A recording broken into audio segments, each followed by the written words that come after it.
Namaskar. Welcome to the Embassy Weekly Online. This week we were very happy to celebrate together with our Indian friends the Republic Day of India.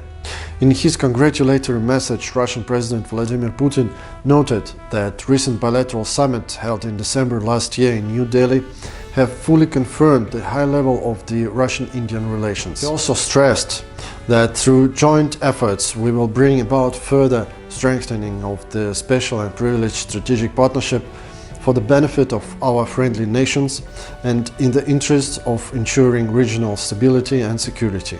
Russian Deputy Foreign Minister 𝗘𝗺𝗯𝘀𝘆 has also congratulated India on the occasion. In his message published in a special edition of the 𝗪российская газета, he underlined that modern India enjoys well-deserved prestige as one of the key centers of the emerging multipolar world and is making a considerable and constructive contribution to solving current global and regional issues. His Excellency Mr. 𝗘𝗺𝗯𝘀𝗆, Russian Ambassador to India, also sent his greetings. He wished Indian friends every success in reaching new achievements and big goals, best of health, peace, stability and prosperity.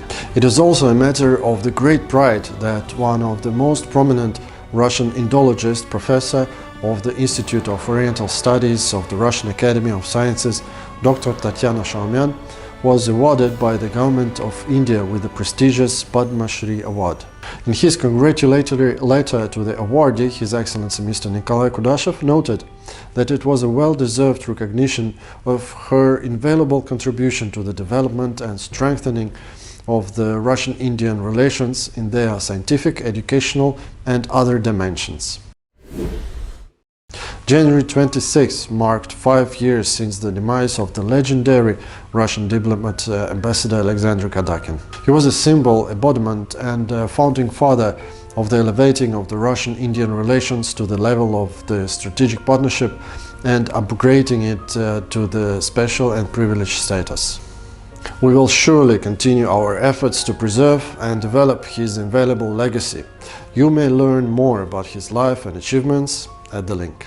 To pay tribute to Alexander Kadakin, His Excellency Mr. 𝗘𝗺𝗀𝗆𝗆, Russian Ambassador to India, together with the embassy's staff, laid flowers at the Alexander Kadakin Memorial Plaque on the Alexander Kadakin Street in New Delhi.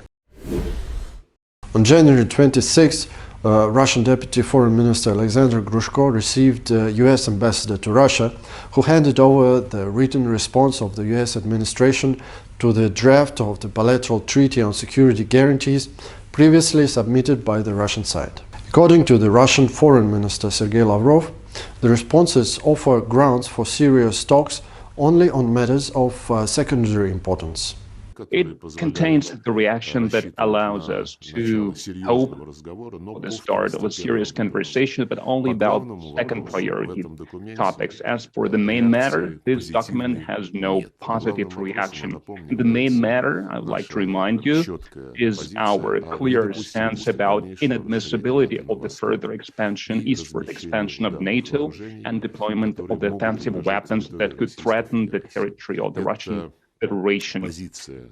This stance didn't come out of the thin air. As you know, the matters, the questions about non-expansion or expansion of NATO, whichever way is more preferable to you to describe it, is a old story. In the early 1990s and 1990, when Germany got unified, when the matters of European security were discussed, we were given a pledge not to expand NATO, not a single inch to the east of the river Oder. And these pledges, these facts, they are well known. They are described in a lot of memoirs of the officials from the UK, from the US, and from Germany. If about the 1990s we were told that there is no pledges in writing about non-expansion of NATO, but now we do have these pledges in writing, and they were reiterated within the framework of OSCE a lot of times, including at the highest level. So now we are going to make the main emphasis on trying to clear out this deceitful position of our Western counterparts. As for the rest, like I said, we are now studying the response that we got from the Americans, and like as Blinken stated, it was endorsed with the Ukrainians and other Western countries, with the US allies. And at the same time, we have also received, as you know, the response from North Atlantic Treaty Organization, from Stoltenberg. We consider these two documents together, considering that they are a reaction to the draft treaties, draft agreements that were published by us in December. And after we will agree this response with each other, we will report to the president, and then the president will make a decision about our next steps. On January 28th, Russian Foreign Minister Sergey Lavrov gave an interview to a number of the Russian radio stations, where he touched upon such pressing issues as Russia's relations with the United States and NATO, Ukrainian internal conflict, developments in the post-Soviet area, situation around the so-called poisoning of Alexei Navalny, violation of the media rights in Europe, and many more. Answering the most popular question these days, will there be a war? The minister stated that if it depends on Russia, there will be no war. We want no wars.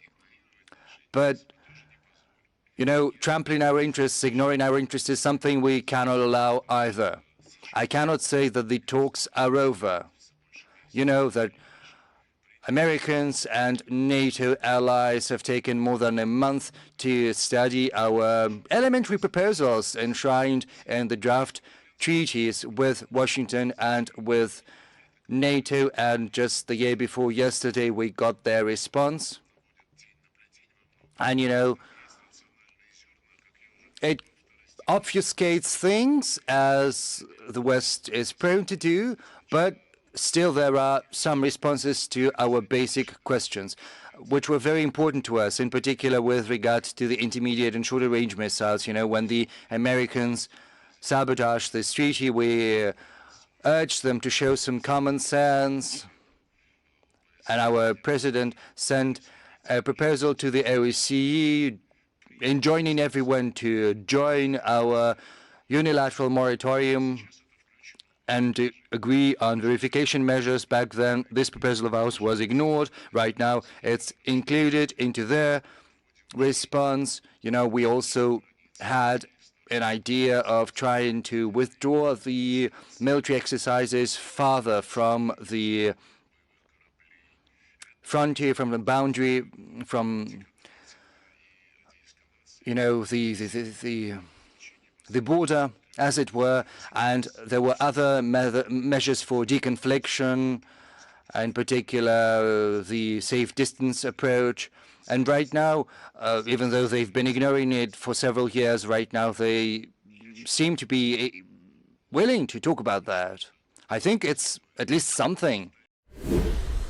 The past week has clearly shown the artificial character of tensions around the domestic conflict in Ukraine. Some Western countries are trying hard to fuel it in an effort to divide the historically common peoples of Russia and Ukraine and create a hotbed of instability. It has been a relatively calm period on the line of contact in Donbass. According to the reports of the OSCE Special Monitoring Mission, the number of ceasefire violations has gone down compared with the first weeks of January. More to say, a number of the Ukrainian officials even said that there were actually no grounds for the assertions made by some in the West of Russia's impending invasion. As we have said numerous times, Russia is not going to attack anyone. We consider it unacceptable, even the idea of a war between the Russian and Ukrainian people. The meeting of the contact group and its subgroups on January 25th and 26th didn't see any breakthrough. However, we believe that it was a good opportunity to discuss existing issues. We had a tough conversation, but maybe the first straightforward conversation in order to take the inventory of all the problems connected to the implementation of the Minsk agreements, said Deputy Chief of Staff of the Russian Presidential Executive Office, 𝗪𝗓𝗄, who were representing the Russian side at the talks. We believe the main result of these meetings is that all of the participants confirmed the absence of any alternative to the Minsk agreements, and the need to implement the measures on consolidating the ceasefire regime under the agreement reached in 2020. We hope the participants in the next meeting, which will be convened in Berlin in 2 weeks from now on, will manage to find solutions to the problems that have piled up over 7 years and start tackling the issue of the Donbass status. That will be all for today. Thank you very much for watching us. Stay tuned to our website and social media. Don't hesitate to leave your comments below, and see you online.